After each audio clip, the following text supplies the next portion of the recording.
आपके बोर्ड्स की रिपोर्ट्स के अनुसार ऐसे स्टूडेंट जो एग्ज़ाम में फेल हो रहे हैं, ऐसे स्टूडेंट जो अपने डिज़ायर्ड टारगेट स्कोर को नहीं प्राप्त कर पाते हैं, ऐसे स्टूडेंट जो एग्ज़ाम टाइम में घबरा जाते हैं और सारी गड़बड़ करके आ जाते हैं, उन स्टूडेंट्स का नंबर हर साल बढ़ता जा रहा है। और अब वही टाइम आ गया जिस समय ज़्यादातर लोग गलतियां करते हैं। तो अभी अपने आप को चेक करो, एक एक्टिविटी करा रहा हूँ मैं आपसे।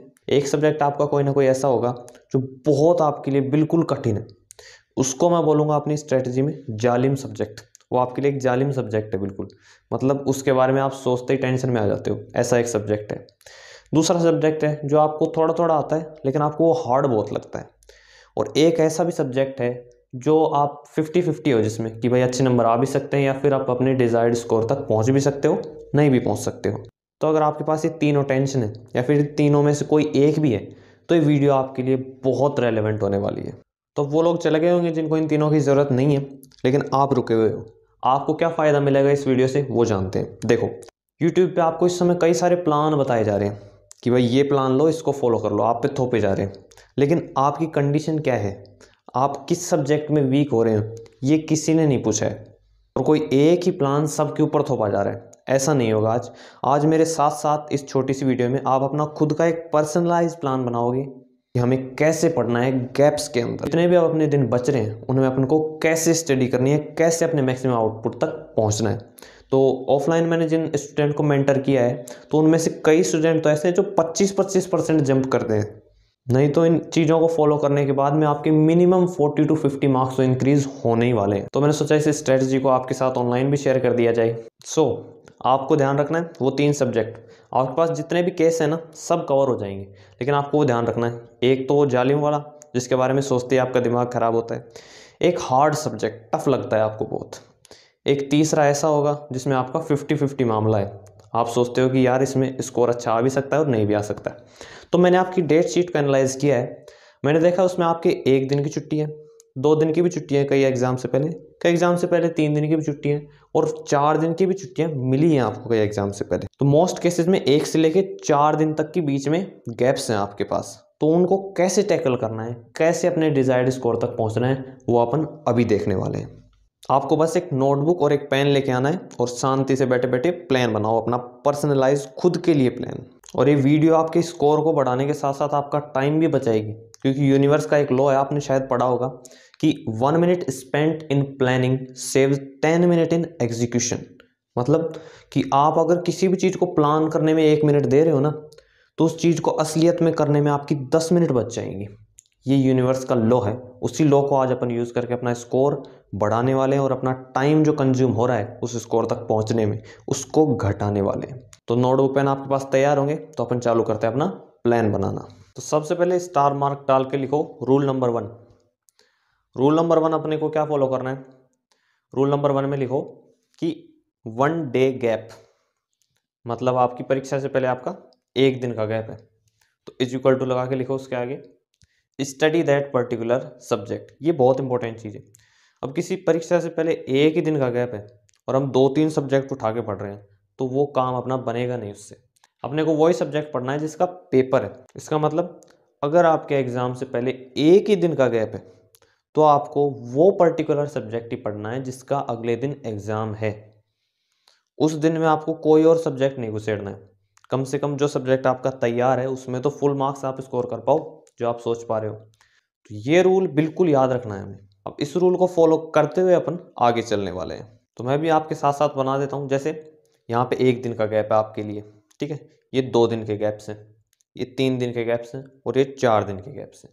सो इन सभी गैप्स में जो लास्ट के दिन है उनमें अपने को वही सब्जेक्ट पढ़ना है जिसका पेपर है, तो इन सबको हटा देते हैं, ठीक है।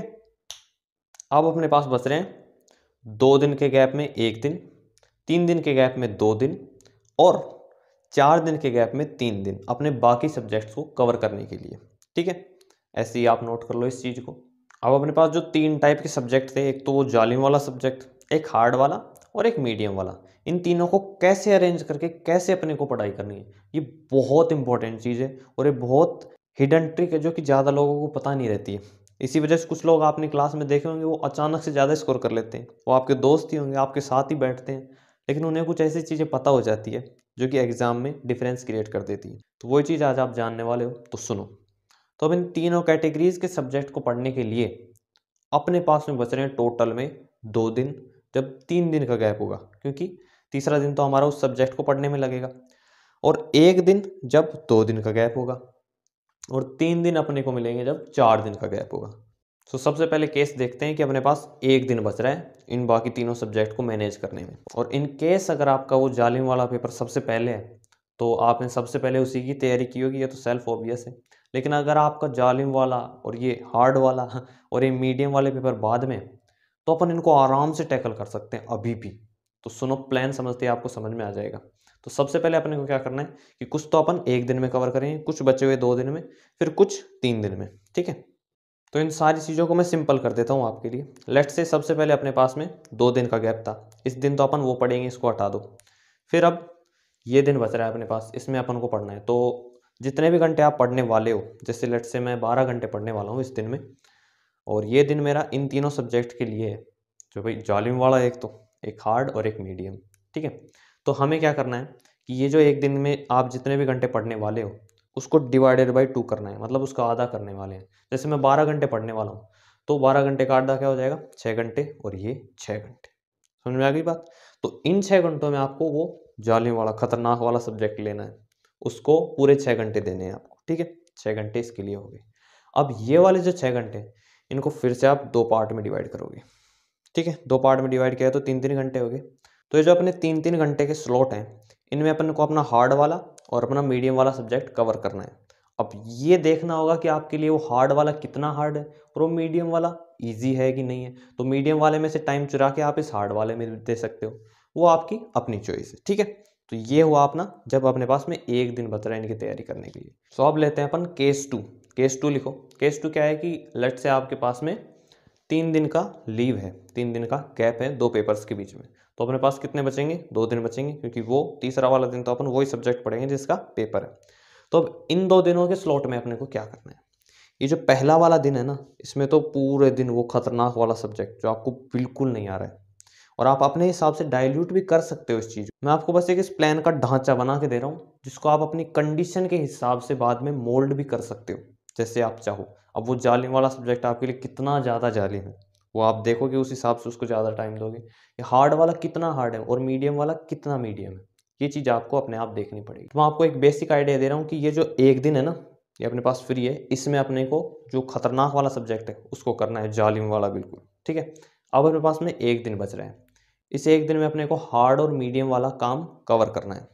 तो अब क्या करना है, इस 1 दिन में अपन कितने घंटे पढ़ने वाले हैं, लेट्स से 12 घंटे पढ़ने वाले हैं। आप 16 भी पढ़ सकते हो जितनी आपकी कैपेसिटी है, तो मैं 12 की एवरेज लेके चल रहा हूँ कि 12 घंटे आप पढ़ने वाले हो, तो 6-6 घंटे में डिवाइड कर दोगे, ठीक है। 6 और 6 घंटे हो गए। अब इस 6 घंटे को वापस से डिवाइड करोगे, 3-3 घंटे हो गए। तो ये जो 6 घंटे हैं, इनमें आप हार्ड वाला सब्जेक्ट रिवाइज करोगे, और अगर आपका सब्जेक्ट ज़्यादा हार्ड है तो ये 3 घंटे भी इसको दे देना, ठीक है। समझ में आ गई। और वो मीडियम वाले सब्जेक्ट के लिए ये आपके 3 घंटे बच जाएंगे। अब वो आपको देखना है कि आपके लिए कितना मीडियम है वो। अगर आपका ये मीडियम वाला सब्जेक्ट जिसकी अपन बात कर रहे हैं, या आपको और भी परेशानी दे रहा है, तो ये 3 घंटे इसमें इंक्लूड करके दोनों को 6-6 घंटे आप पढ़ सकते हो, ठीक है। लेकिन इस हार्ड वाले सब्जेक्ट को करना ज़्यादा जरूरी है, क्योंकि इसमें आपको कम चीज़ें आती हैं। तो अपने को क्या करना है, 6 घंटे तो इसके हो गए, और 3 घंटे, 9 घंटे अपने को हार्ड वाले सब्जेक्ट में देने हैं, और ये बचे हुए 3 घंटे अपने को मीडियम वाले सब्जेक्ट का रिवीजन करना है, ठीक है। जैसे उस मीडियम सब्जेक्ट में कोई इक्का दुक्का चैप्टर आपका छूटा हुआ है, कोई फॉर्मूले छूटे हुए हैं, उनको देख लो, तो 3 घंटे काफ़ी रहते हैं उस चीज़ के लिए, ठीक है। तो ये केस हो गया अगर अपने 3 दिन का गैप था तो। सो अब लेट्स से अगला केस लेते हैं कि अपना 4 दिन का गैप है। तो 4 दिन के गैप में लास्ट वाला दिन तो उस सब्जेक्ट के लिए दे देंगे अपन, पहला वाला दिन जालिम वाले के लिए, खतरनाक वाले के लिए। अब अपन पास बच रहे हैं 2 दिन, ठीक है जी। तो 2 दिन में आपको 1 दिन उस हार्ड को दे देना है, जो आपका हार्ड वाला सब्जेक्ट है, और फिर जो बचा हुआ तीसरा दिन है उसके 2 हिस्से करने हैं। मैंने 12 घंटे की एवरेज लेके चली थी, 12 घंटे पढ़ने वाला हूँ मैं इस दिन में, इसके 2 हिस्से किए तो 6 और 6 घंटे हो गए। अब ऐसी कंडीशन में अगर आपका जो मीडियम वाला सब्जेक्ट है उसमें ज़्यादा चैप्टर छूटे हुए हैं, और आपको लगता है कि मेरे को तो 12 घंटे तो लगे ही लगेंगे, तो आपको इस दिन के पूरे 12 घंटे उसमें यूटिलाइज कर लेने हैं, नहीं तो 6-6 में डिवाइड कर देना है अगर आपको मीडियम वाला पेपर थोड़ी बाद में है तो। अब ठीक है, ऐसे अपने को अपना मैनेजमेंट खुद बनाना है। देखो आप ये टेक्निक को पहली बार देख रहे हो, इस वजह से थोड़ी बहुत आपको कॉम्प्लेक्स लग सकती है, लेकिन इस वीडियो को देखो आप, जो जो मैंने स्टेप बताए हैं ना उनको केयरफुली आप फॉलो करो और जो आपकी सिचुएशन है उस हिसाब से टाइम को डिवाइड करो। करना देखो आपको ही पड़ेगा। कोई और अगर आपको प्लान देता है तो वो इतना इफेक्टिव नहीं होता जितना आप खुद अपने लिए प्लान बनाते हो। ये बात हमेशा ध्यान रखना। कहीं भी जाओ, एग्जाम होने के बाद में भी आपके बहुत सारे एग्जाम होंगे, तो ये स्ट्रेटजी हमेशा काम आती है। ऑफलाइन में हजारों स्टूडेंट में से 100 सवा 100 स्टूडेंट ऐसे रहते हैं जो अपने प्री बोर्ड के स्कोर और बोर्ड के स्कोर में काफ़ी लंबा चौड़ा डिफरेंस ला देते हैं। कुछ तो ऐसे स्टूडेंट हैं जिनके प्री बोर्ड में 70 75 इतनी परसेंटेज आती है और बोर्ड में वो 90 को टच कर देते हैं। ऐसा भी होता है। ये सब कुछ डिपेंड करेगा कि आपका प्रेजेंस ऑफ माइंड कितना है उस एग्ज़ाम के दौरान, क्योंकि एग्ज़ाम वाला टाइम बड़ा हेक्टिक रहता है। इसमें टेंशन बनी रहती है दिमाग में और दिमाग टेंशन में सही डिसीजन ले नहीं पाता है। तो आपसे ये रिक्वेस्ट है कि सही डिसीजन लो और इस प्लान को अपने लिए बनाओ। आपको मैंने सभी चीज़ें बता दी हैं। अगर आपको थोड़ी सी भी दिक्कत लगी है तो इस वीडियो को वापस से आराम से देख लो और अपना खुद का पर्सनलाइज प्लान बनाओ और उसके हिसाब से चलो, क्योंकि वो प्लान केवल आपके लिए और वो आप पे ही सबसे ज़्यादा काम करेगा, क्योंकि वो आपने अपनी कंडीशन के हिसाब से ही बनाया है। ठीक है जी। तो आई होप कि ये वीडियो आपके लिए बहुत हेल्पफुल रही होगी, जैसा कि बाकी स्टूडेंट के लिए भी रहती है। और अगर कोई भी आपका डाउट हो तो कमेंट में मुझे बता देना, मैं उसे सॉल्व कर दूंगा। तो ये जो पेपर वाला जो आपका टाइम अब आने वाला है या फिर अब आ भी गया होगा, जब तक आप वीडियो देखोगे तब आपको बिल्कुल कूल माइंड रहना है। वैसे रहा नहीं जाता है, थोड़ी टेंशन बनी रहती है, लेकिन फिर भी जितना हो सके उतना अपने आप को नॉर्मल करना सीखो। ठीक है। अच्छे नंबर वो नहीं लाते जो कुछ ज़्यादा दिमाग चलाते हैं। अच्छे नंबर वो लाते हैं जो नॉर्मल रह पाते हैं इस कंडीशन में।